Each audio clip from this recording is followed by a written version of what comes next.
about a question that we had about a high head problem and how I deal with them. I'm going to use Sonny here to show you. He don't really have a high head problem, but you want to go ahead and get your halter on the horse that you're having the problem with. I know you got to fight again.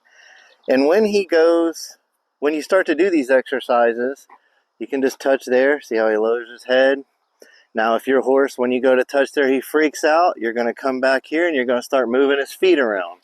I'm not really going to do that with him because I don't want to confuse him, but you get the idea of as soon as he throws his head up in the air and he goes acting crazy like you don't want, now you're going to go and you're going to start working him.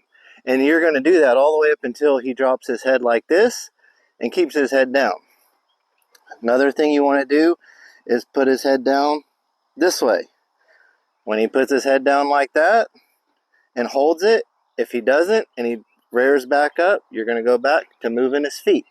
And you're going to spin him around 3 or 4 circles and just make it a lot of work every time he throws that head up high and doesn't put it down low. Now, once you get to the point where every time you halter him for the first few times, go ahead and put your lead rope over him and then pull his head down. And once his head is down, then start moving. If he goes to lift his head, yank back down. And that's how you fix a high head horse. And it's going to take, several days of working on him. It's not going to all be done in one day, so don't get frustrated.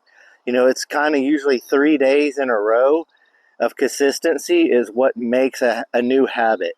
So if he's got a bad habit of throwing his head high, you're going to have to pretty much work 3 consistent good days before you're probably going to notice a lot of difference.